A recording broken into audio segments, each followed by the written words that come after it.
জীৱনৰ বহু ঘাট প্ৰতিঘাত পাৰ কৰি আজি পৰ্যায় পাইছোহি।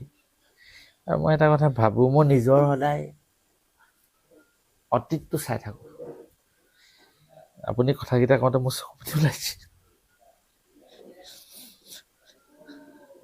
ক'ৰ মানুহ সি ক'ৰ পাইছোহি।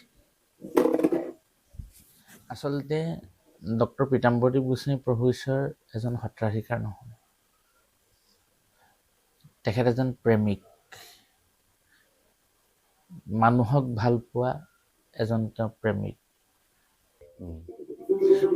কৈলাশৰ টোকাৰি বজাওকে নেকৰি ধৰিব নোৱাৰো গুৰুদেৱ ধৰিব নোৱাৰো। নমস্কাৰ, চিনাকিৰ এটি নতুন খণ্ডলৈ আপোনালোক আটাইকে স্বাগতম। আজিৰ চিনাকি খণ্ডটি কিছু ব্যতিক্ৰম যিহেতু আজি আমাৰ সৈতে ভাওনা জগতৰ লগত জড়িত কোনো ব্যক্তি আমাৰ সৈতে উপস্থিত নাই। আমি পূৰ্বৰ খণ্ডসমূহত প্ৰতিটো খণ্ডতে আমি ভাওনাৰ সৈতে জড়িত বিভিন্ন ব্যক্তিক আপোনালোকৰ সৈতে পৰিচয় কৰাই আহিছোঁ, কিন্তু আজি আমাৰ সৌভাগ্য যে আমাৰ লগত উপস্থিত আছে দিহা সম্ৰাট। আৰু বিশেষণৰ প্ৰয়োজন নাই, দিহা সম্ৰাট বুলি কোৱাৰ লগে লগে সকলোৱে চিনিয়ে পায়। আমাৰ শ্ৰদ্ধাৰ মোৰ ককাইদেউ কমলা ককাইদেউ আজি আমাৰ সৈতে উপস্থিত আছে। আচলতে তেখেতক চিনাকি কৰাই দিয়াৰ কোনো প্ৰয়োজন নাই যদিও তেখেতৰ জীৱনৰ বহু নজনা কথা জানিবলৈহে আজি আমি চেষ্টা কৰিম। গতিকে আহক পলম নকৰি আমি চিনাকি আজিৰ খণ্ডটি আৰম্ভ কৰোঁ। ককাইদেউ, প্ৰথমতে আপোনাক আমাৰ এই চিনাকি অনুষ্ঠানৰ মাজলৈ স্বাগতম জনাইছোঁ। নমস্কাৰ বৰা, আপোনাকো আমি শ্ৰদ্ধা জনাইছোঁ, সেৱা জনাইছোঁ। আমাৰ সেৱা গ্ৰহণ কৰিব কৃষ্ণ। নিশ্চয় নিশ্চয়। আচলতে কমলা ককাইদেউ মোৰ একদম ঘৰুৱা নিজৰ ককাইদেউৰ নিচিনা, আৰু মই তেখেতৰ গৃহলৈ আহিয়ে থাকোঁ, কিন্তু আমাৰ সৌভাগ্য হোৱা নাছিলে যে আপোনাক এনেকৈ আমাৰ চিনাকি অনুষ্ঠানৰ মাজলৈ আনিম। যথেষ্ট ব্যস্ত আপুনি, ইমান ব্যস্ততাৰ মাজত আজি যে আপুনি এই সময়কণ আমাক দিছে, পোনপ্ৰথমে তাৰ কাৰণে আপোনাক ধন্যবাদ জনাইছোঁ। ককাইদেউ, এতিয়া প্ৰথমতে আপুনি আপোনাৰ চিনাকিটো, ইতিমধ্যে আপোনাক আমাৰ অসমৰ সকলোৱে চিনিয়ে পায়, তথাপিতো আপোনাৰ মুখেৰে আপোনাৰ ঠাইখনৰ বিষয়ে, আপোনাৰ জন্ম ঘৰখনৰ বিষয়ে, আপোনাৰ পৰিয়ালটোৰ বিষয়ে চিনাকিটো যদি আগবঢ়ায় ভাল হ'ব পোনপ্ৰথমে। নমস্কাৰ। সৰ্বপ্ৰথমে মই আপোনালৈ শ্ৰদ্ধা আৰু সেৱা জনাইছোঁ। বিশেষকৈ মই আপোনাৰ জৰিয়তে আপোনাৰ পিতৃ মাতৃ, হয়, আপোনাৰ দেউতা মোৰ কাৰণে এনে এজন ব্যক্তি যিজন মোৰ কাৰণে এজন প্ৰেৰণাৰ পুৰুষ। মই দেউতাক সেৱা জনাইছোঁ, মাকো সেৱা জনাইছোঁ। মোৰ সেৱা গ্ৰহণ কৰিব আপুনি ক'ব মা দেউতাক। মই তেখেতলোক দুয়োজনকে সেৱা জনাইছোঁ। আৰু আপোনাৰ জৰিয়তে আপোনাৰ এই প্ৰচাৰ মাধ্যমৰ সমূহ ধৰ্মপ্ৰাণ ৰাইজৰ পবিত্ৰ চৰণত সেৱা জনাইছোঁ। আমি ক্ষুদ্ৰমান এজন সামান্যতম অসমীয়া লোকসংস্কৃতিৰ কৰ্মী। আমাৰ ঘৰ ভগামুখ তামুলী গাঁও, যোৰহাট জিলা ভগামুখ তামুলী গাঁও, অতি ভিতৰুৱা অঞ্চল এটা, ভগামুখ তামুলী গাঁও, ডাকঘৰ মৰিজাজি, ইয়াতে আমি বাস কৰোঁ। আপোনাৰ পৰিয়ালত কোন কোন আছে? আমাৰ পৰিয়ালত মোৰ মা আছে, মোৰ মা, মোৰ দাদা নবৌ যোৰহাটত থাকে, দাদা নবৌৰ সহিতে ভতিজাটো যোৰহাটত থাকে, আৰু দাদাৰ ছোৱালীজনী, মোৰ ককাইদেউৰ ছোৱালীজনী মোৰ লগতে থাকে। মোৰ মা আছে, আৰু আমাৰ সহধৰ্মিনী আৰু সহিতে পুত্ৰ সন্তান দুটি। হয়, সুন্দৰ এখন সংসাৰ আপোনাৰ। এতিয়া ককাইদেউ, একদম প্ৰথমতে মোৰ জানিবলৈ ইচ্ছা যায় আপোনাৰ বাল্যকালৰ বিষয়ে অকণমান জানিব ইচ্ছা যায়। বাল্যকালটো আচলতে আমি ধূলিমাল বালিয়ে পাৰ কৰিছোঁ, পাৰ কৰি এই পৰ্যায় পাইছোঁহি। গতিকে বাল্যকালত ইয়াতে শিক্ষা গ্ৰহণ কৰিছোঁ, তামুলী গাঁৱতে শিক্ষা গ্ৰহণ কৰিছোঁ। তামুলী গাঁৱৰ পৰা মৰিজাজি চেঁচা সত্ৰ হাইস্কুলত শিক্ষা গ্ৰহণ কৰিছোঁ। তাৰপিছত মই কলেজীয়া শিক্ষা তিয়ক চিকেপি কলেজত গ্ৰহণ কৰিছোঁ। আৰু এই বাল্যকালতে মানে আমাৰ লোকসংস্কৃতি চৰ্চাৰ মাজতে আমাৰ কেইবাজনো মোৰ আত্মীয় বন্ধু, এতিয়াও তেখেতলোক কেইবাজনো আছে, 2-4জন অকণমান দেশান্ত মানে বৈকুণ্ঠপায়ন ঘটিছে। মোৰ 2জন বন্ধু ইতিমধ্যে আত্মীয় বন্ধু বৈকুণ্ঠপায়ন ঘটিছে।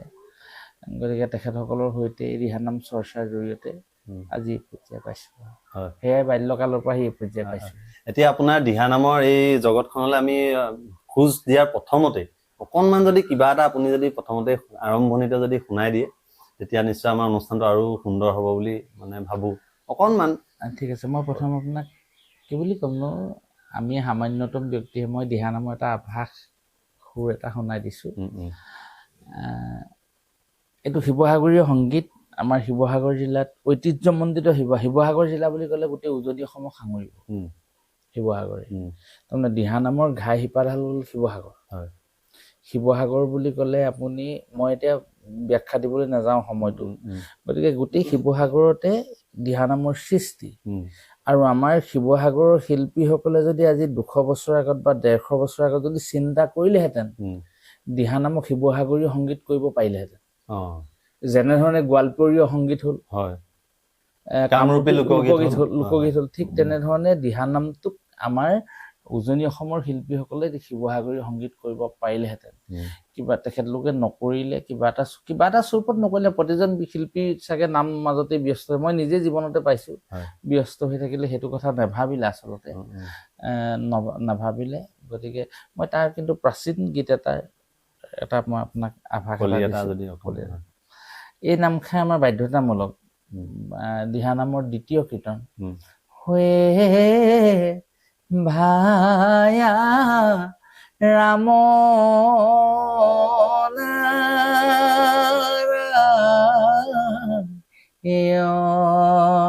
কৃষ্ণ বোল ভায়া গোপাল গোবিন্দ হৰি ভৈলা ৰসু ৰাম নামে অৱতাৰ ভায়া ৰাম নাৰায়ণ বোল ভায়া গোপাল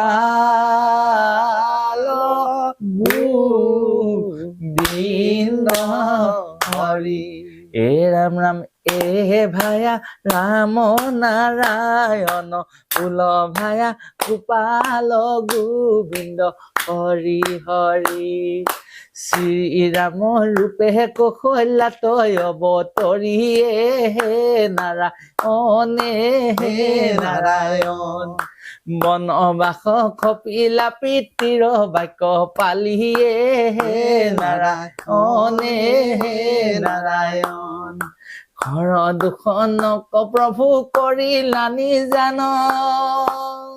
গতিকে এনেধৰণে গীতবিলাক এই প্ৰাচীন পৰম্পৰা গীতৰ মই আপোনাক অকমান কি কম ককাইদেউ, একদম আৰম্ভণিতে আপুনি একদম মন্ত্ৰৰ পৰা কৈছো, আপুনি যেতিয়াই গাইছে মোক গাৰ নোম দাং খাই আহিছে, আপুনি দেখিছে। গতিকে সঁচাকে আপোনাৰ কণ্ঠত এটা যাদুকৰী কণ্ঠ। এই বিষয়ে ইয়াত কথা আছে, কমলা গগৈ কণ্ঠত যাদুকৰীটো কথা নহয়, এই যিটো সুৰ মই গালো সুৰটো আচলতে তেনে এই সুৰবিলাক গুৰুজনাৰ অমৃতময় বস্তু। এতিয়া এই সুৰবিলাক দিহানামৰ সুৰবিলাক কোনে কেতিয়া ক'ত প্ৰতিষ্ঠা কৰিছিলে, কোনে ক'ত কেতিয়া প্ৰচাৰ কৰিছিলে তাৰ ইতিবৃত্ত পোৱা নাযায়। আপুনি বৰগীত এভাগ যদি সঁচাকে গাই দিবলৈ যোৱা হয়, বৰগীত এভাগ শুনাৰ লগে লগে আপোনাৰ উশৃংখল মনটো শৃংখলাবদ্ধ হৈ যায়। ঠিক তেনেধৰণে দিহানামৰ এই পৰম্পৰাগত প্ৰাচীন সুৰবিলাক যদি সঁচাকৈয়ে আমাৰ যেতিয়া আমি শুনো বা যেতিয়া আমাৰ কৰ্ণপাত হয়, আমাৰ মনবিলাক সঁচাকৈ এটা ঈশ্বৰকেন্দ্ৰিক হৈ পৰে। এতিয়া আহিছো আপুনি এই দিহানামৰ জগতখনলৈ আপুনি কেনেদৰে আহিলে, একদম গোটেই ইতিবৃত্তটো আৰম্ভণিৰ পৰা বৰ্তমানলৈকে গোটেই জীৱনৰ পৰিক্ৰমাটোৰ বিষয়ে আপুনি যদি কয়। সেইটো কবলৈ হলে মোৰ বহুত সময় লাগিব। আচলতে দিহানামৰ ইতিবৃত্তলৈ মই কেনেকে আজি আচলতে আমি সেই ভিতৰৰ কমলা গগৈজনক বহু নজনা ঘটনা পৰিঘটনা আপোনাৰ জীৱনৰ উত্থান পতন বহুত আছে, সেইসমূহৰ বিষয়েহে আচলতে আজি আমি জানিবলৈ আচলতে দিহানামটো কেনেধৰণে ভাল পাইছিলো সেইটো মই নিজে নাজানো। প্ৰথম কথা, মোৰ দেউতা যেতিয়া শয্যাগত অৱস্থাত আছিল, মই কেইবাটাও সাক্ষাৎকাৰত সেই কথাটো কৈছো, দেউতাক মই পৰিচৰ্যা কৰিছিলো।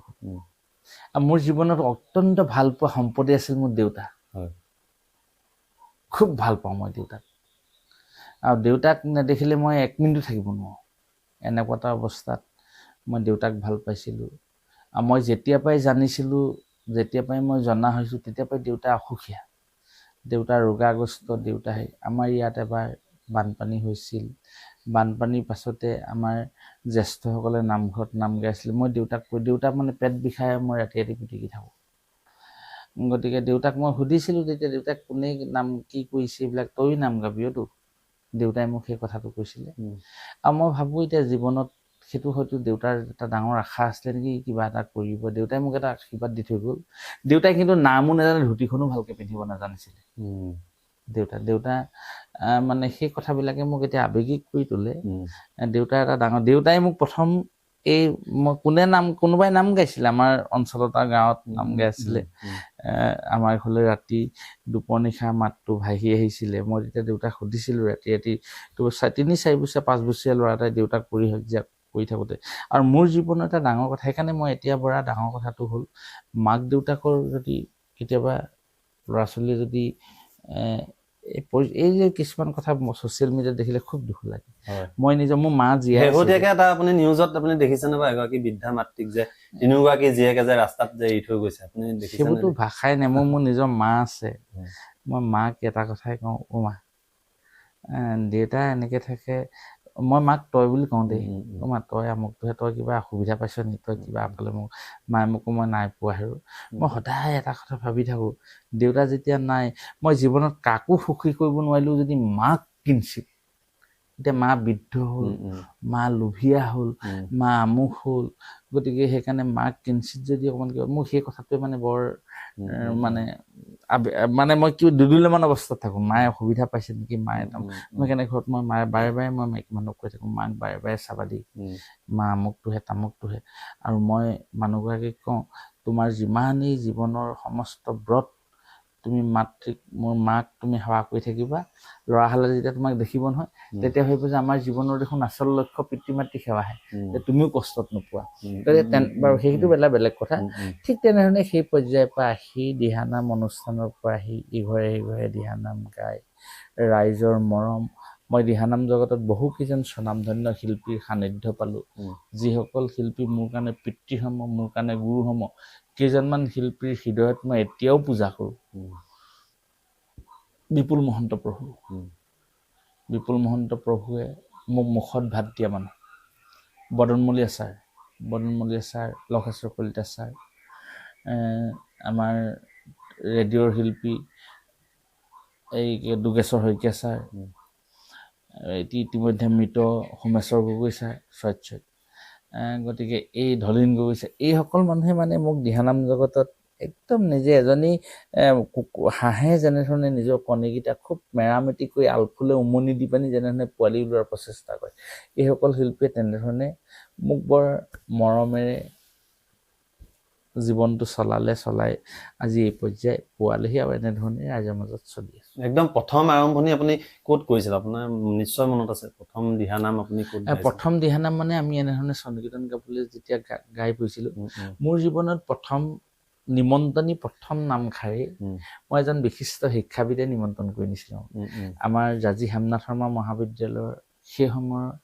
সেই সময়ৰে প্ৰাক্তন অধ্যক্ষ এতিয়া ছাৰ নাই শিৱনাথ শৰ্মা ছাৰ বিশিষ্ট পণ্ডিত শিৱনাথ শৰ্মা ছাৰে আগবঢ়োৱা তেখেতলোকৰ নামঘৰত দগাঁও নামঘৰত মই ভাওনা সভাত নাম গাবলৈ গৈছিলোঁ আৰু ছাৰে মোৰ এতিয়াও মনত আছে 11 টকা এটা দি পিনি ছাৰে মোক সেৱা কৰিছিল মই তেতিয়া হতভম্ব হৈ গৈছোঁ ছাৰে মোক সেৱা কৰিছিলে মই ছাৰক সেৱা কৰিম গতিকে সেইটোৰ পৰা মই এটা শিক্ষা পালোঁ যে ছাৰ যেতিয়া সেই অনুষ্ঠানটো ছাৰ নিজে যেতিয়া সেৱকী ছাৰে তৰুতীৰ্ণ বিচৰা নাই সকলোকে ছাৰে মানে মানিকসমক জ্ঞান কৰি সেৱা কৰিছে মই দগাঁও নামঘৰতে নাম গাইছোঁ প্ৰথম গাইছিলোঁ তেতিয়া আপোনাৰ কিমান মান বয়স আছিলে তেতিয়া মোৰ প্ৰায় 10-11 বছৰ বয়স বহুত সৰুতে আৰু এই আজিৰ পৰা প্ৰায় আপুনি 35 বছৰৰ ভিতৰৰ কথা 35-36 বছৰ আগৰ কথা কৈ আছে তাৰপাছৰ পৰা আপুনি আৰু কোনোদিন পিছলৈ ঘূৰি চাব লগা হোৱা নাই তাৰপিছৰ পৰা পিছলৈ ঘূৰি চাব বুলি নহয় জীৱনত বহুত প্ৰত্যাহ্বান আছে ৰাইজে লৈ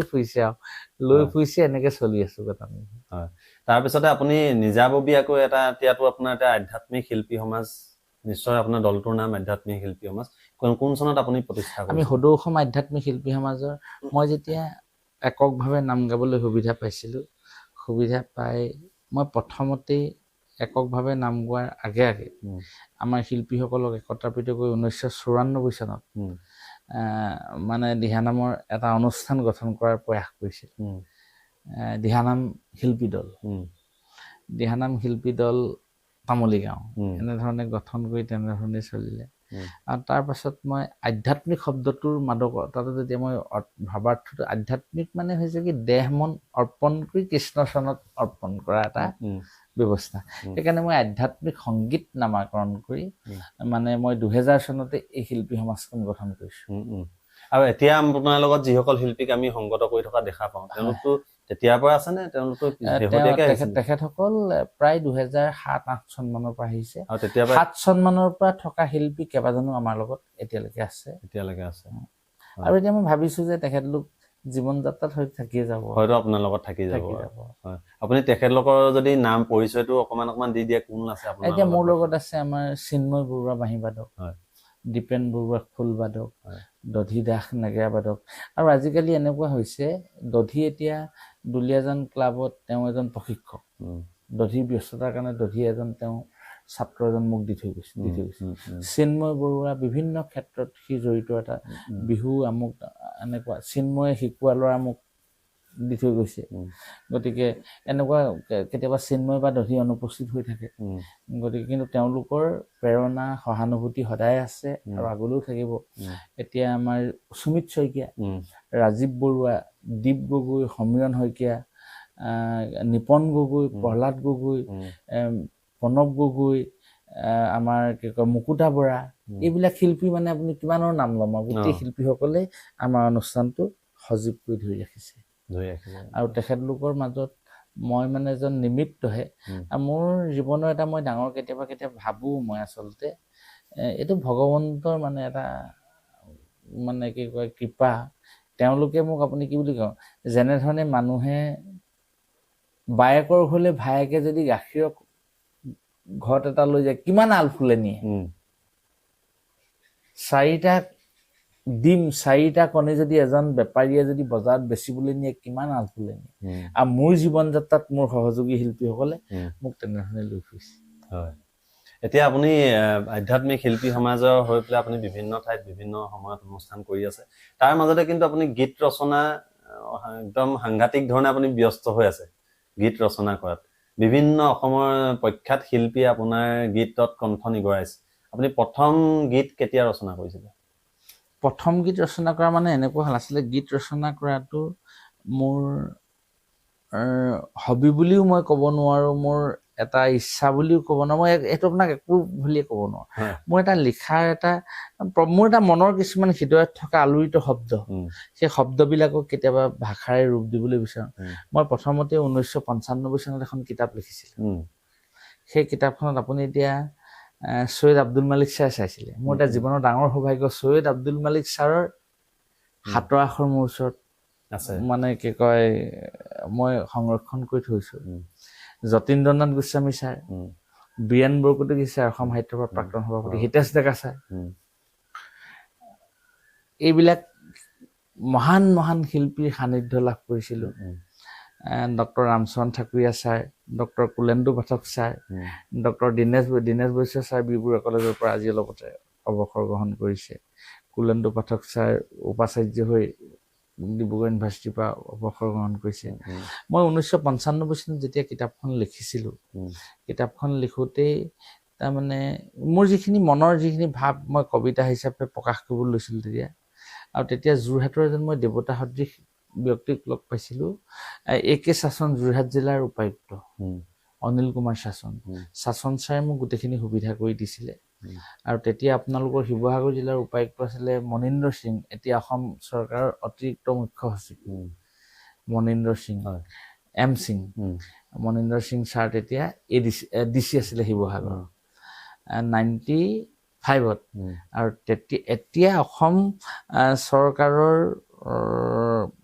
মাধ্যমিক শিক্ষা পৰিষদে কোন জানো সেবাৰ তাৰমানে যিজন চেয়াৰমেন ৰমেশ চন্দ্ৰ জৈন ছাৰ DC হৈ থাকোঁতে আমাৰ ঘৰলৈ আহি গৈছে ছাৰ ৰমেশ চন্দ্ৰ জৈন ছাৰ তেতিয়া শিৱসাগৰ প্ৰজেক্ট ডিৰেক্টৰ হৈ আছিলে মোৰ সেইখিনি কথা মনত আছে সেইকাৰণে সেই ছাৰ থাকোঁতেই মই এখন কিতাপ লিখিছিলোঁ তেখেতলোকে মোক প্ৰশাসনিক বিষয়াসকলে সহায় কৰি দিছিলে নৱকান্ত বৰুৱা ছাৰে কিতাপখন মই উন্মোচন কৰিছিলে।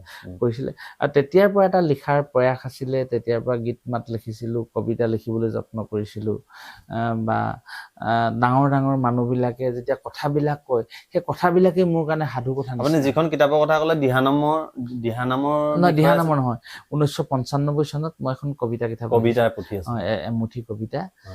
তাৰ মই ইতিমধ্যে কেইবাখন কিতাপো মোৰ প্ৰকাশ হৈছে। সেইখন কিতাপ লিখিছিলোঁ আৰু সেই কিতাপখনত লিখাৰ পাছৰ পৰা লাহে লাহে যেতিয়া ৰাইজে সমাদৰ কৰিলে গীত মাত লিখাৰ প্ৰয়াস আহি গ'ল আৰু গীত মাতবিলাক কেছেটত কেনেকৈ দিম, ডাঙৰ কথাটো আহি গ'ল। এই কথাখিনি কওকচোন, এইখিনি শুনিবলৈ খুব মন যায়। সেইখিনি আচলতে মোক গুৱাহাটীৰ নিচিনা ঠাইত ৰুবুল দা, অসমৰ বৰেণ্য শিল্পী, বিহু সম্ৰাট ৰুবুল দা, মোৰ শ্ৰদ্ধাৰ ৰুবুল দা, জাপে দিম মই দিচাঙত তোমাৰ এখন বজাৰ। ৰুবুল দা এদিন আমাৰ ঘৰলৈ লৈ আহিলে মোৰ গুৰু লক্ষেশ্বৰ কলিতা ছাৰ। ৰুবুল দাই তেতিয়া কোনটো গীত ওলাইছিলে জানেনে? নলবিনাৰ পৰা ব্ৰহ্মপুত্ৰ। তেতিয়া ৰুবুল দাই মোক ক'লে তুমি গীত এটা লিখিব লাগে। কি গীত লিখিম মই? তেতিয়া গীত এটা মই লিখিলো, গীত এটা মোক গাবলৈ পঠিয়ালে। মই এতিয়া গীত এটা মানে গাই থাকো আৰু কেলৈনো অকমান গাই দিয়কচোন, এতিয়া মাজতে কেলৈনো জন্মিলা মোৰে প্ৰাণ বাচাধন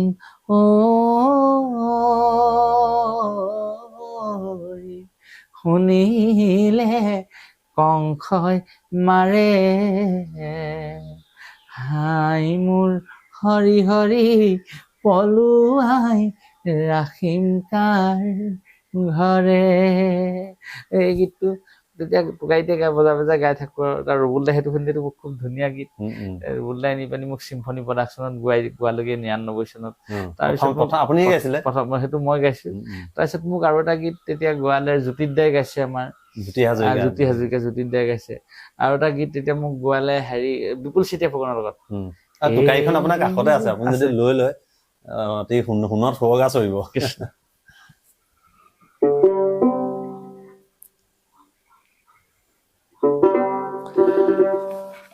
বিপুল চেতিয়া ফুকনে মই এটা গীত গাইছিলো।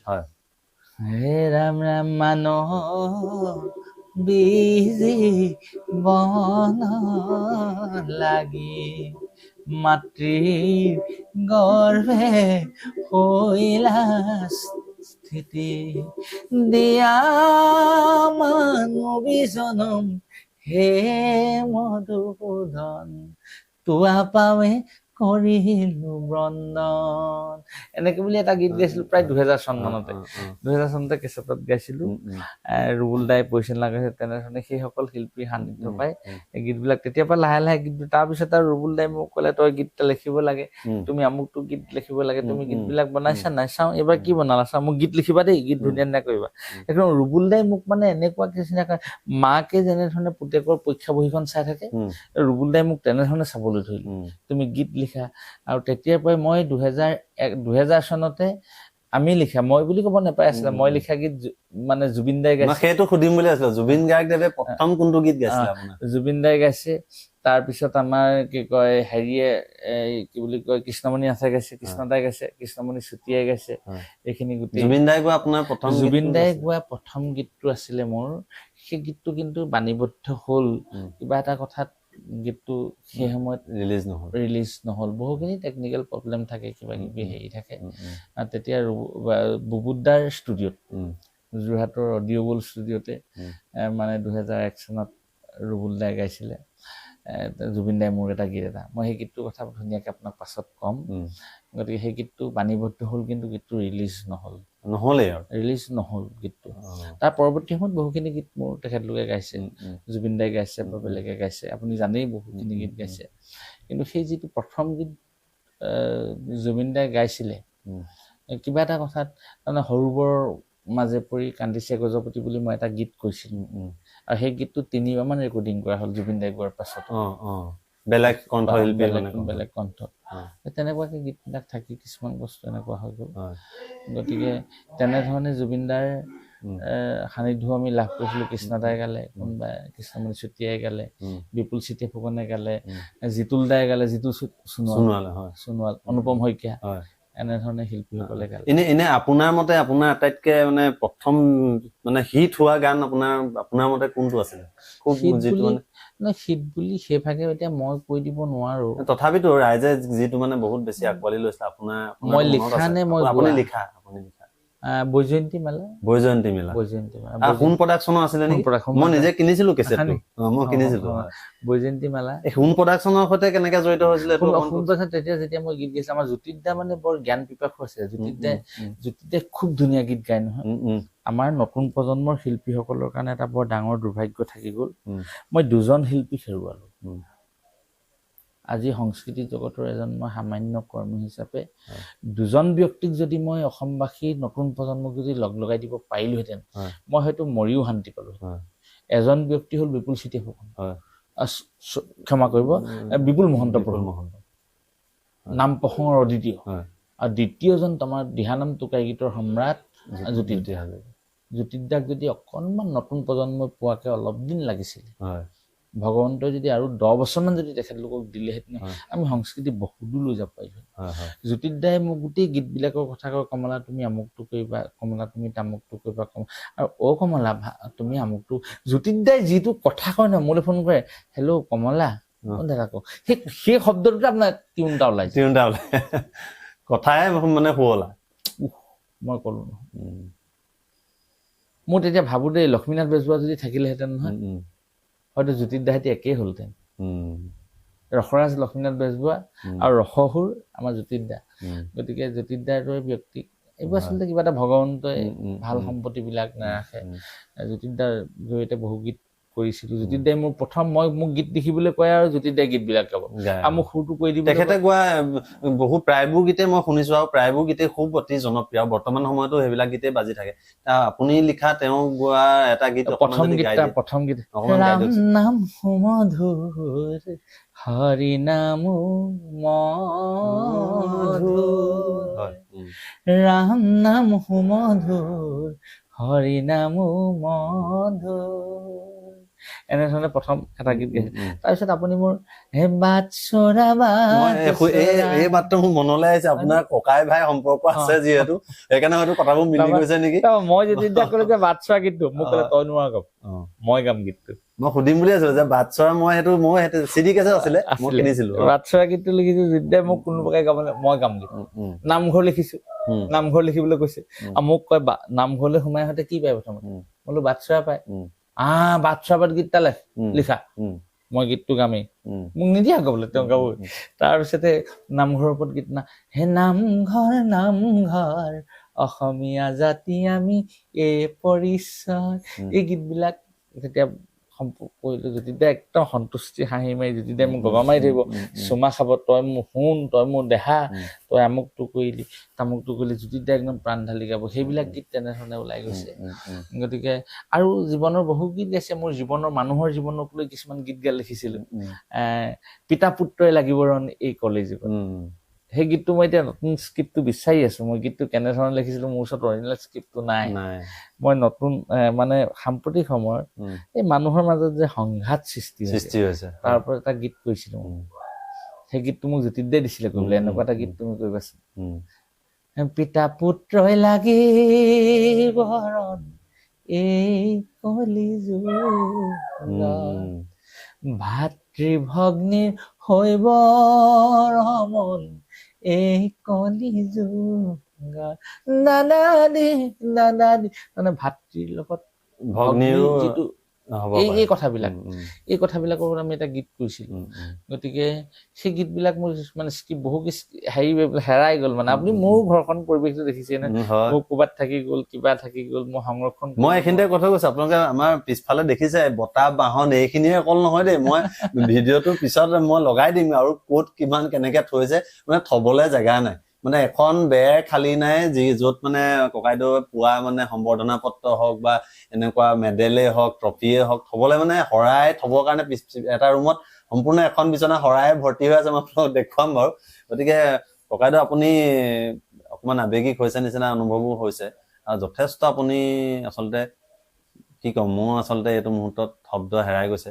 আৰু এইখিনি সম্পত্তি বহু মানুহে কিনিব নোৱাৰে। আজি বজাৰত পইচা দি এইখিনি কিনিবলৈ নাপায়, আপোনাক যিখিনি ৰাইজে দিছে।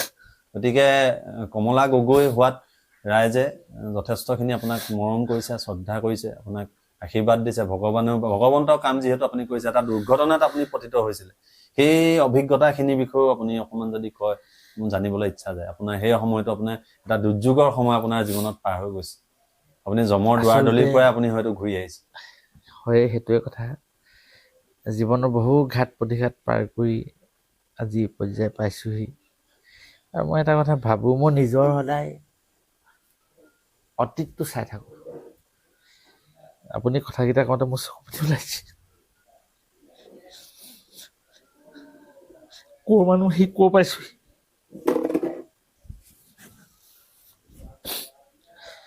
তাৰমানে আমি সামান্যতম এজন মানুহ হিচাপে টোকাৰি বজাই বজাই ঘূৰি ফুৰোঁতে কোন ঠাইৰ পৰা ক'ৰ পৰা আহি কেনেকৈ পাইছে মই নিজে জানো।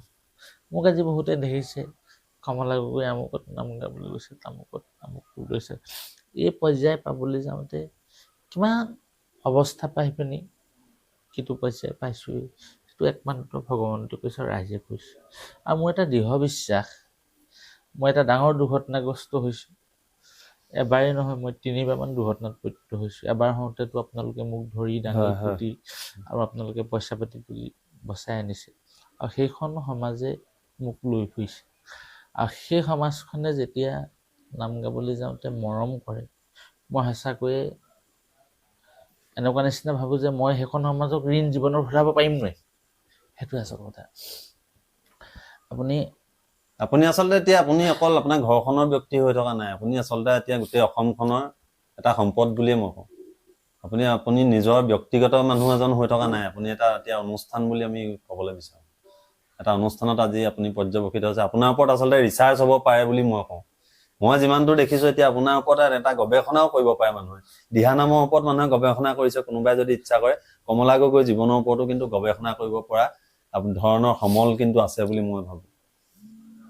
সেইটো কাৰণ আপুনি যিমানখিনি কৰিছে, আমি আমাৰ দৃষ্টিত বৰ্তমানলৈকে আমি কোনো শিল্পীকে আমি দেখা নাই, কিন্তু আপোনাৰ সমান ইমান কষ্ট কৰি আজি পৰ্যায়লৈকে অহা। সেইটো ফলাফল ফলৰ হাতা বিহুৰ হাতত, সেইটো ভগৱন্তই চাই আছে বা ৰাইজে চাই আছে। সেইখিনি আমি সিমানৰ পাত্ৰ নহয়।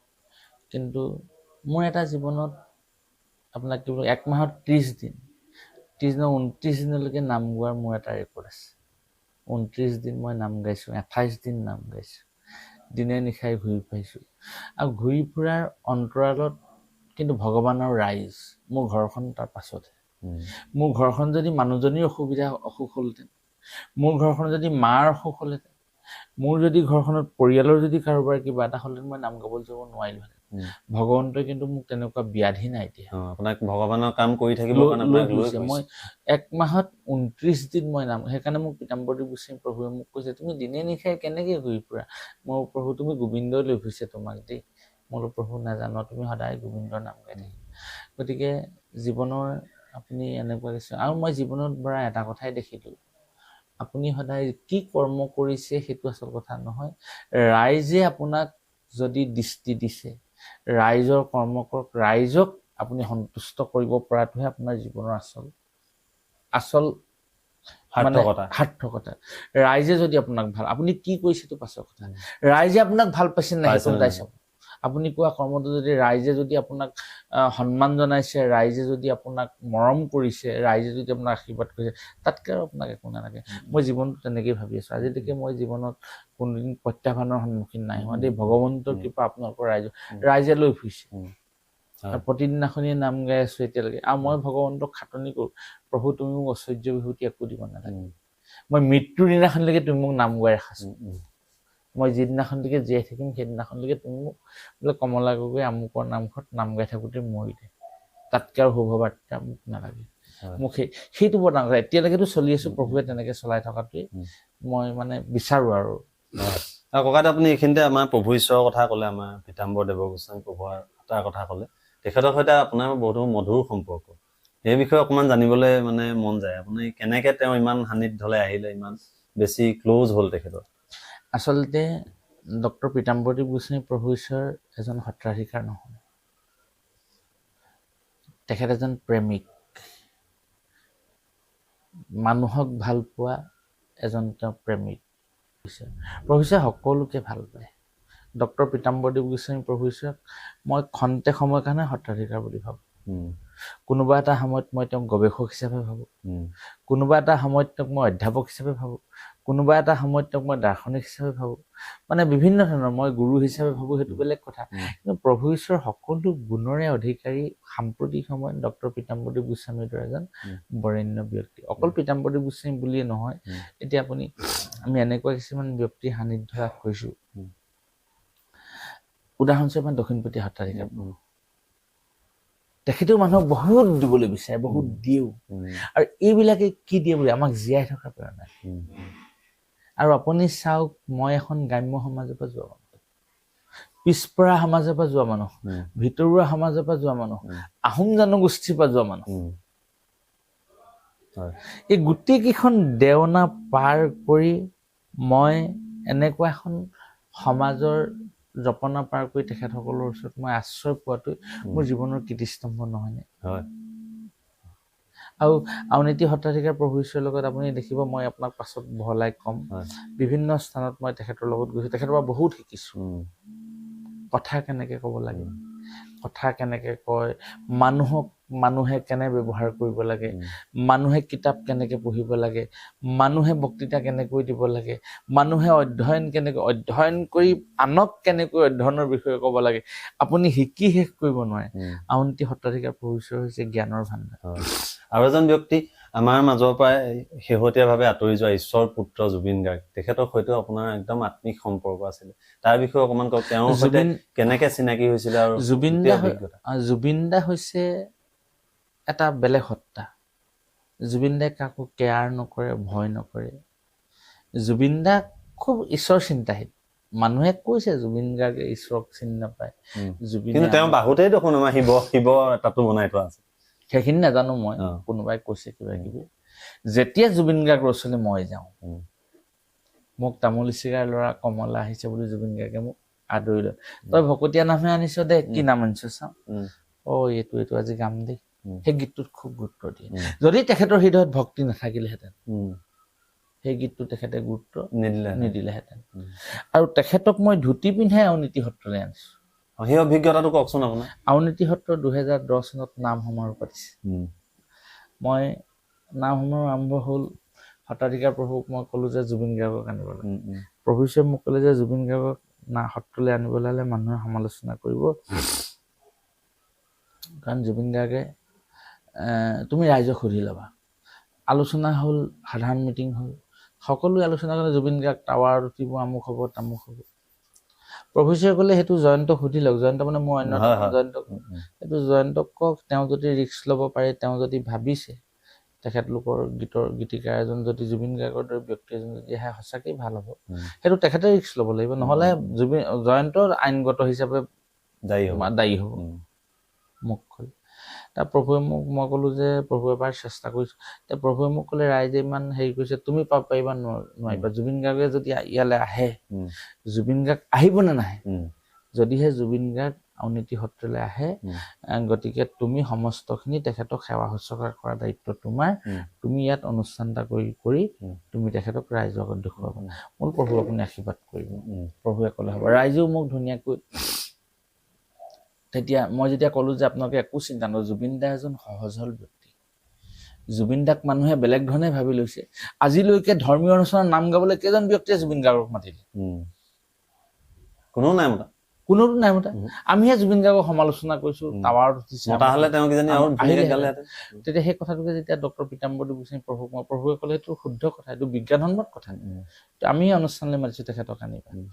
প্ৰভুৱে মোক ক'লে, প্ৰভুৱে মোক আজ্ঞা দিলে, বাছৰ ভাড়া দিলে, গুৱাহাটীলৈ যাবলৈ, গুৱাহাটীত থাকিবলৈ পইচা দিলে। মই জুবিন দাক যোগাযোগ কৰিলো, জুবিন দা আহিলে। জুবিন দা ইয়াত, জুবিন দাই প্ৰথম যমুনাৰ ঢৌ, অকমান গাই দিয়কচোন। জুবিন দাই গীতটো গাই, জুবিন দাই আউনীআটী মহাসত্ৰ এটা গীত গাইছিলে তেখেতে। মই ভিডিঅ'টো একদম মানে কোৱালিটি ল', সেইটো কোৱালিটিতে কিন্তু ইউটিউবত ভিডিঅ'টো পায়। কিছু ব্যক্তিয়ে যদি চাব বিচাৰে তেওঁলোকে চাব পাৰিব, ইউটিউবত ভিডিঅ'টো আছে। আউনীআটী মহাসত্ৰ বুলি এষাৰি নাম গাইছিল, আপুনিয়ে লিখিছিলে নিশ্চয়? মই লিখিছিলো। অকমান গাই দিয়কচোন বাইদেউ। প্ৰথমতে জুবিন দাই গালে, হে ৰাম যমুনাৰ ঢৌ দেখি ৰাধা পাৰত বহি কলিয়া কানাই কাষে চপাই দিয়া নাও আউনি আতি লৈ যাওঁ তাৰমানে জুবিনে লগালগ আউনি আতি লৈ যাওঁ বুলি কৈছে মই লগত বহি আছো আৰু সি যমুনাৰ ঢৌ যিটো লিখিছিলে মোৰ গুৰু স্বনামধন্য বদনমলীয়া ছাৰ বদনমলীয়া ছাৰ যমুনাৰ ঢৌ দেখি ৰাধা পাৰ কলিয়া কানাই কাষে চপাই দিয়া নাও মথুৰা হাতত লৈ যাওঁ সেই গীতটো খগেন দাই প্ৰথমতে গাইছিলে দেই তেনেধৰণে ৰেডিঅ'ত গাইছিলে আৰু খগেন দাৰ পৰা NK প্ৰডাকশ্যনে খগেন দাই নিজে জুবিন দাক NK প্ৰডাকশ্যনত গাইছিলে তাৰপিছতে আমি আউনীআটী সত্ৰৰ ওপৰত গীত আউনী আতি মহাসত্ৰ মহাপুণ্য স্থান গুৰু জনাই পাতি থৈ গল নামৰে উদ্যান ভকতে লয় নিতে কৃষ্ণ গুণনাম আমিও যাওঁ আহা পূৰ্ণ হৈব মনস্কাৰ আমাৰ পূৰ্ণ হৈব মনস্কাৰ সেই গীতটো ইমান সুন্দৰ মানে কোৱালিটিটো বৰ ভাল নহয় ইউটিউবত আছে ভিডিঅ'টো কিন্তু মই চাই থাকো ইমান ধুনীয়া লাগে নহয় এইটো মই নিজে লিখিছিলো জুবিন দাই বম্বেৰ পৰা গাই পঠিয়াইছিলে আৰু জুবিন দাই সেইদিনাখনি আউনীআটী সত্ৰত 2010 চনত আৰু কিন্তু জুবিন দাৰ মহাপ্ৰয়াণৰ আগে আগে আপুনি লিখা এটা গীত আমাৰ অনুপম বিতুপন ইউটিউব চেনেলত যিটো প্ৰচাৰ হৈছিল কুৰুক্ষেত্ৰ গীতটো আপুনি লিখিছিলে সেইটো অকমান যদি গাই দিয়ে ভাল লাগিব কুৰুক্ষেত্ৰ মহাৰণে কৌৰৱ শক্তিশালী পাণ্ডৱৰ কেও নাই মাত্ৰ যদুপতি শকুনিয়ে বোলে ভাগিন চিন্তা নকৰিবা মহাৰণে বিজয় মুকুট তুমিয়ে পিন্ধিবা নুবুজে মূৰ্খ গণ যাৰ সখা নাৰায়ণ ৰাখে হৰি মাৰিবনো কোনে মাৰে হৰি ৰক্ষা কোনে কৰে অ মাৰে হৰি ৰক্ষা কোনে কৰে জুবিন দাই গোৱা শেষৰটো গীত জুবিন দাই তেনেধৰণে বহুখিনি গীত গালে আৰু এতিয়া এনেকুৱা এটা হয় গীতবিলাক কালৈ লিখিম কি কৰিম জুবিন দাৰ মহাপ্ৰয়াণৰ পিছততো চাগে আপোনালোকৰ মূৰত খৰগ ভাগিব আমাৰ চবৰে হৈছে সেইটো আৰু মোক বহুতখিনি গীতৰ কাম কৰি থৈ গৈছে মোৰ সেই হাবিতে আছিলে কেঁকুৰা কাষ বাহুৱে পাই তাক লগালে চা এই গীতখিনি জুবিন দাই মোক কৈছে যে মই কম্প'জ কৰি ধুনীয়া এটা চিষ্টেম মোৰ আপুনি জুবিন দাই এটা কাম কৰে মই জুবিন দাক কৈছিলো যে আপুনি যদি এই গীতবিলাক কৰি দিয়ে আপুনি কৰিলে নতুন প্ৰজন্ম এনেকুৱাকে ল'ব কাৰণ আপুনি হাঁ বুলি ক'লেও ল'ব না বুলি ক'লেও ল'ব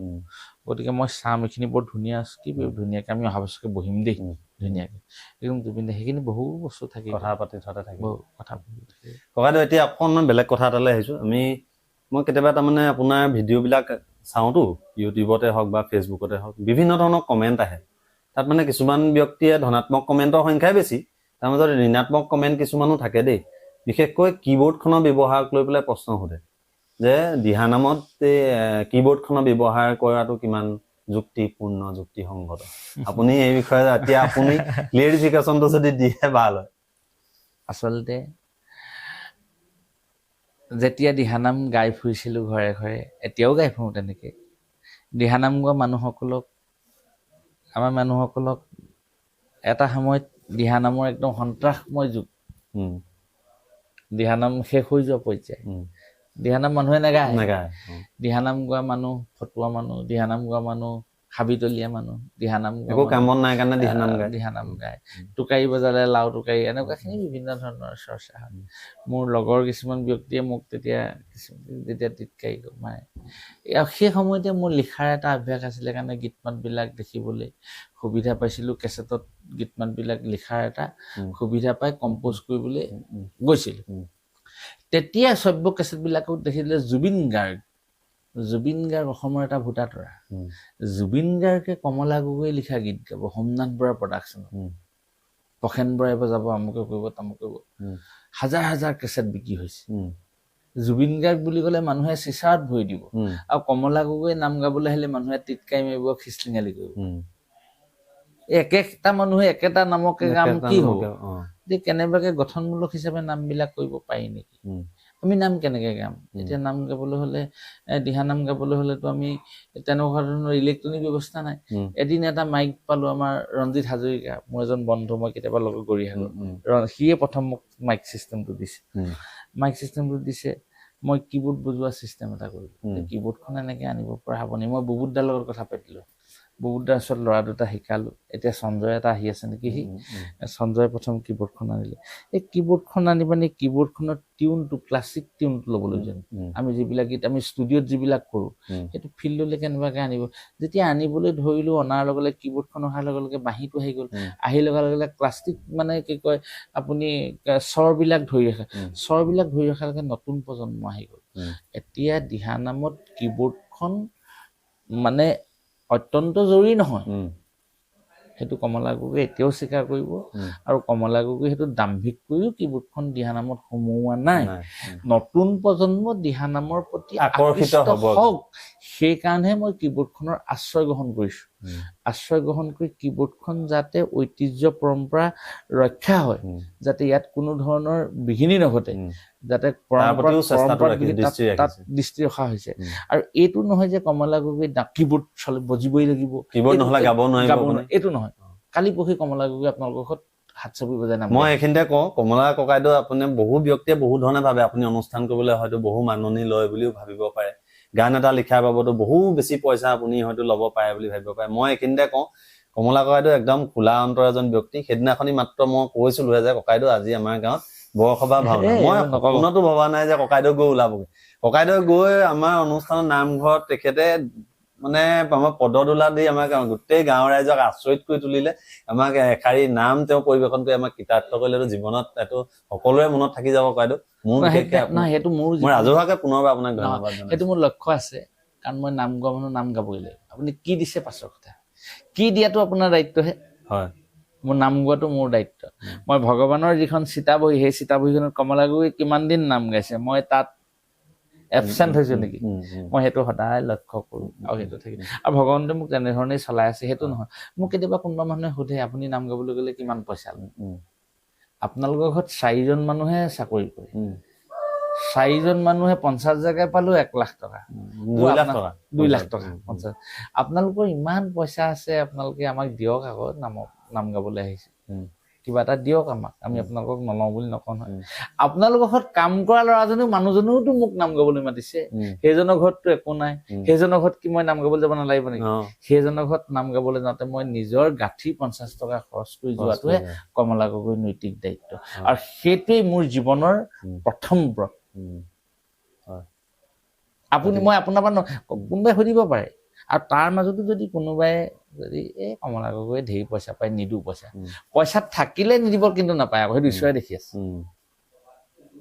ভগৱন্তই দেখি আছে আপোনাৰ পইচা আছে আপুনি মোক পইচা দিয়ক মই আপোনাক নাই খোজা নহয় ইমানটোৱে লাগিব বুলি আপুনি নিজৰ ইনকমটো চাওক আপোনাৰ ঘৰখনত দেখোন 1 মাহত 1 লাখ 2 লাখ টকা সোমায় মোৰ নামৰ পাইটো মানি নি পানি আপুনি 10 বছৰ মূৰত এদিন মাতি নি পইচা 20,000 দিব নোৱাৰে নহয় দিয়ক আপোনালোকৰ ঘৰত যিটো কেৱল হয়তো আপোনালৈ নহয় আপোনাৰ লগত যোৱা 10জন শিল্পী আছে সকলোৰে কাৰণ সেইটোতো সেই গোটেই আমাৰ এটা অনুষ্ঠান চলি আছে আমাৰ পৰিয়াল চলি আছে আপোনালোকৰ ঘৰত যিজন মানুহে কাম কৰি আছে সেই মানুহজনেওতো ভাবিছে মোৰ দেউতাৰ সকামত এদিন মই মাতিব পৰা হ'ল সেই মৰ্মবেদনাও কমলা গগৈ বুজি পায় সেইজন মানুহক হলেও কমলা গগৈ যায় তেতিয়া কিছুমান মানুহে কি কয় জানে আমুকক হলে সেইদিনাখনি পইচা আমুকটো সেইদিলে কমলা গগৈ আহি গ'ল আমাক নিদিবি থ নিদিলেও নালাগে ভগৱন্তই চলাই আছে এইখিনিতে মই ইতিমধ্যে কৈছো আপুনি বহুত মান সন্মান পালে তাৰ ভিতৰত আপোনাৰ বিশেষভাৱে উল্লেখনীয় দিহা সম্ৰাট উপাধিটো দিহা ৰত্ন এই উপাধিকেইটা আপোনাক কোনে কেতিয়া প্ৰদান কৰিছে দিহা সম্ৰাট উপাধিটো মোক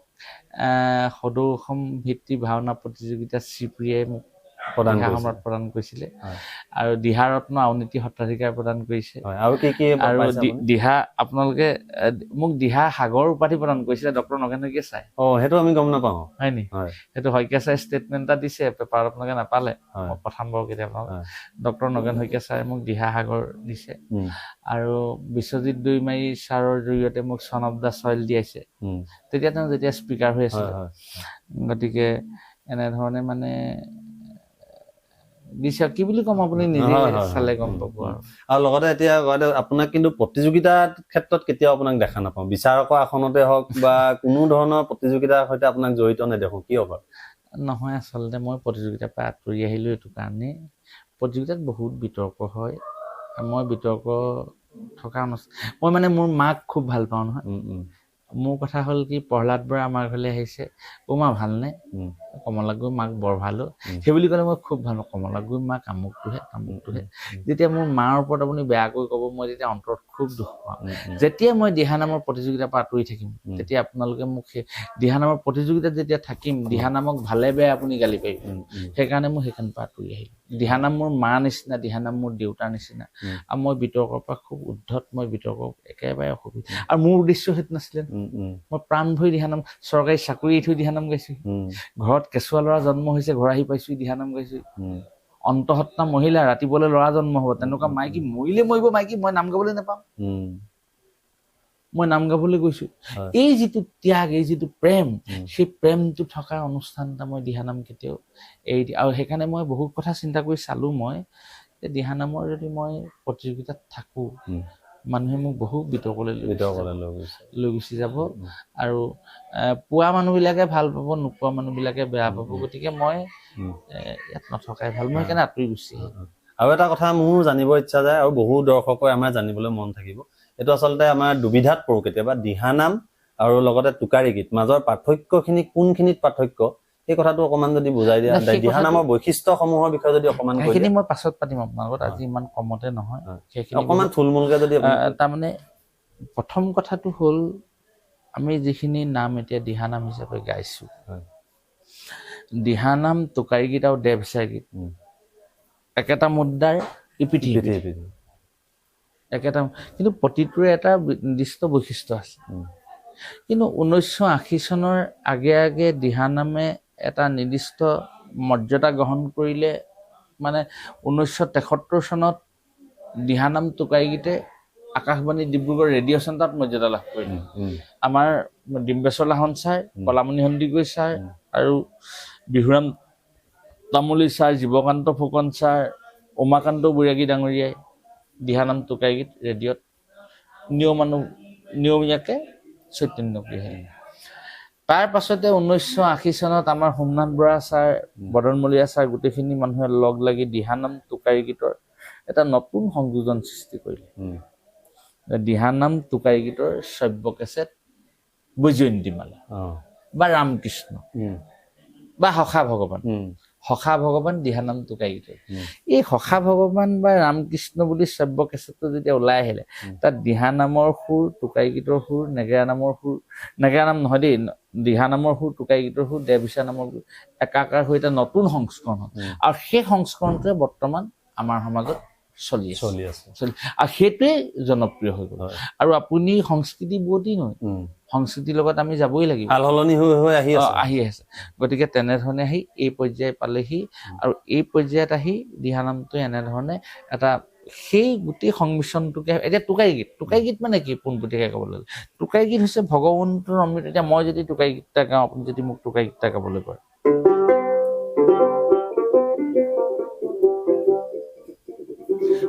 কৈলাশৰ টোকাৰী বজাওকে কৰি ধৰিব নোৱাৰো মোৰ গুৰুদেৱ ধৰিব নোৱাৰো কৈলাশ বন্দনা কৰি গাইছো টোকাৰীত কৃষ্ণক বন্দনা কৰি গাইছো এইবিলাক হৈছে টোকাৰীখনক প্ৰাধান্য দি যিবিলাক কৃষ্ণকেন্দ্ৰিক নাম গাইছো সেইবিলাকে হ'ল টোকাৰী গীত দেহটোক দিহা দি যিবিলাক নাম গাইছো দেহটোক প্ৰাধান্য দি পিনে সেইবিলাক হৈছে দেৱচাৰ গীত আমি দেহৰ জীৱতৰণ আত্মাই পৰমাত্মাক লগ পোৱা যিবিলাক নাম গাইছো সেইবিলাকে হ'ল দিহানাম আৰু দিহানাম টোকাৰী গীত দেৱচাৰ গীত উঠা নাম বিশেষ পাৰ্থক্য একো নাই আৰু বেছি পাৰ্থক্য বুজাবলৈ এইটোৰ কাৰণেও যাব নালাগে এইবিলাক বস্তু আমাৰ লোক সংস্কৃতিৰ বস্তু ইটোৰ লগত সিটোৰ আৰু বেছিকে খুচৰিবলৈ যাওঁতে আপুনি বেছিকে খুচৰিবলৈ যাওঁতে ঐতিহ্য পৰম্পৰা হেৰুৱাব হয় গতিকে ককাইদেউ আপুনি বহুত বেছি ব্যস্ত ইতিমধ্যে বাহিৰত বহু ব্যক্তিয়ে ককাইদেউ অপেক্ষাৰ কাৰণে ৰৈ আছে আৰু কেইবাটাও গীত তেখেতে ইতিমধ্যে লিখিবলৈ আৰম্ভ কৰিছে গীত নিবৰ কাৰণেও ব্যক্তি আহিছে বহু ব্যক্তি ৰৈ আছে গতিকে বহু সময় আপুনি আমাক দিলে ইমান ব্যস্ততাৰ মাজত আপুনি আচলতে ককাইদেউ শেষত সুধিম আপুনি কিমান মান গীত লিখে এই এটা বছৰত সেইটো আচলতে ক'ব নোৱাৰি মানে এদিনততো আপুনি 3-4টা গীত মানে 3-4টা মানে কেতিয়াবা গীত 3-4টা সংখ্যা না আপুনি এইটো বুলি ক'ব নোৱাৰে সেইবিলাক হৈছে এনেকুৱা এটা বস্তু কি বুলি ক'ম মই এতিয়া আপোনাক কাইলৈ হাঁহে কেইটা কণী পাৰিব বুলি গতিকে নোৱাৰে ক'ব গতিকে সেইটো এটা মানে একদম কি বুলি ক'ম কেতিয়াবা মানসিক সত্তাটোত প্ৰভুৰ ভগৱন্তৰ কথাবিলাক আহি থাকোঁতে কিবা এটা ভাৱাৰ্থতাৰ লগত হৃদয়ত কিছুমান মস্তিষ্কত যেতিয়া কিছুমান ভাৱ আহি থাকে সেইবিলাক হৃদয়ৰ আলোড়িত শব্দবিলাক যদি ধৰি ৰাখিব পৰা যায় কত ভাৱাৰ্থ তেনেকে গুচি যায় আৰু আজিকালি মোবাইলটো হোৱাৰ কাৰণে ক'ৰবাত গৈ থাকোঁতে গাড়ীত মানে এনেকে তেনেকে হৈ কালি কি হৈছিলে এনেকুৱাকে কিবা এটা মোবাইল ৰাখি থৈ দিওঁ তেনেকে হেৰি কৰে সেইটো নহয় মোৰ পৰা জীৱনৰ ডাঙৰ কথা এটা মানসিক সত্তাটো যদি ভাল থাকে সৃষ্টিশীল মনটো যদি থাকে ভগৱানৰ কৃপা থাকিলে শাৰীৰিক মানুহটো ভাল থাকিলে গীতবিলাক হয় আৰু আপুনি এইটো নহয় যে কমলা গগৈয়ে কাইলৈ আপোনাক মই দুটা গীত লিখি দিম পৰা কাইলৈ আহিব সেইটো মই কেতিয়াও ক'ব নোৱাৰো সেইটো ভগৱন্তৰ কৃপা নহ'বও পাৰে আৰু আমি যিখিনি কৰিছো আপুনি ভাবে নেকি এইখিনি মই নিজে কৰিছো কৰাই আছে সেইবোৰ প্ৰভুৱে কৰিছে আৰু জীৱন চক্ৰ আপুনি একো ক'ব নাই মানে কি বুলি ক'ম আপোনাক গতিকে ককাইদেউ বহুত আপুনি ব্যস্ততাৰ মাজত আপুনি ইমানখিনি সময় যে দিলে আপোনাক ধন্যবাদ শব্দটো আচলতে বহুত সৰু হ'ব আৰু শেষত আপোনালোকক মই এই ভিডিঅ'টোৰ শেষত ককাইদেৱে এই গোটেই জীৱনত বৰ্তমানলৈকে কিমান কি পাবলৈ সক্ষম হৈছে মই ভিডিঅ' এটা লগাই দিম আপোনালোকে চাবলৈ নাপাহৰিব আৰু ককাইদেউ আপুনি ইমানখিনি সময় যে দিলে ইমান ব্যস্ততাৰ মাজত বহু দিনৰ পৰা আপোনাক কৈ আছিলোঁ আপোনাৰ কাৰণে 5 মিনিট সময় বহুত মূল্যৱান কিন্তু আপুনি আমাক প্ৰায় 1 ঘণ্টা সময় আপুনি আমাক দিলে তাৰ কাৰণে আপোনাক পুনৰবাৰ আপোনাৰ শ্ৰীচৰণত মই সেৱা জনাইছোঁ ধন্যবাদ জনাইছোঁ ক'লে আচলতে মোৰ বেয়া লাগে প্ৰথম কথাটো হ'ল কমলা গগৈকনো ব্যস্ত কোনে কৰিছে ব্যস্ত আপোনালোকে কৰিছে আপোনালোকে যদি কমলা গগৈক মাত এষাৰ নামাতে আজিহে কমলা গগৈ এইটো অৱস্থা কাইলৈ কিজানি কমলা গগৈৰ ঘৰত যদি কি অৱস্থা মই কেতিয়াবা সেই কথাটো খুব ভাবোঁ হয় আৰু মই সেইকাৰণে যতীন্দ্ৰনাথ গোস্বামী ছাৰৰ যতীন্দ্ৰনাথ দুৱৰা ছাৰৰ কেইটামান কবিতা খুব পঢ়োঁ অতীতক নাযাবা পাহৰি অতীতক যোৱাহে পাহৰি মই কেতিয়াবা জীৱনত ভাবোঁ মোৰ ঘৰখনলৈ আজি এনেকৈ হৈছে কেতিয়াবা ঘৰখনত বন গজিব নেকি কোনোবা নাহিব নেকি এনেকুৱা এটা গতিকে গোটেই কথাখিনি হ'ল আপোনালোকৰ ওপৰত কথা প্ৰভুৱে লৈ ফুৰিছে কমলা গগৈ নিজস্বতা একো নাই মই অৱনীতি সদ্ৰাধিকাৰ প্ৰভুক সুধোঁ প্ৰভু আপুনি কথাবিলাক কেলে কয় মোক প্ৰভুৱে কয় হেৰা কি কৈছে গোবিন্দহে কৈছে তুমি কি কথা মই প্ৰভুক বাৰে বাৰে হৈ থাকোঁ মই এতিয়া ভাবোঁ প্ৰভুৰ নিচিনা ব্যক্তি যেনে এনেকৈ ভাবিব ল'ব পাৰে আমি কোন কথা আমাৰ কি অৰ্থটো আছে জীৱনত গতিকে আজি আপোনালোকে লৈ ফুৰিছে আমি সামান্যতম এজন পৰুৱা বেলুনটো নিচিনাকৈ আমি ফুলি আছোঁ ফেনখন চুইচ দি থৈছে চলি আছে যিদিনা অফ কৰি দিব আমি চলি থাকিম মোৰ জীৱনৰ মই নিজে জীৱনৰ সমস্ত অভিজ্ঞতাৰ ফালৰ পৰা কৈছোঁ ৰাইজৰ কৃপা অবিহনে জীৱন কেতিয়াও ধন্য হ'ব নোৱাৰে ৰাইজৰ শক্তি অবিহনে জীৱন কেতিয়াও মহিয়ান হ'ব নোৱাৰে আপোনালোকে সমস্তখিনি কৰিছে কমলা গগৈ একো নাই গতিকে আপোনালোকে আৰু মই আপোনাক শ্ৰদ্ধা জনাইছোঁ আপোনাৰ জৰিয়তে মই সমস্ত ৰাইজৰ চৰণত সেৱা জনাইছোঁ জীয়াই থকা দিনকেইটা সকলোৱে যাতে কৃপা দৃষ্টি দিয়ে আমি সমূহ দৰ্শকৰ হৈ আমি আপোনালৈ আমি শুভেচ্ছা জ্ঞাপন কৰিছোঁ অনাগত দিনবোৰ আপোনাৰ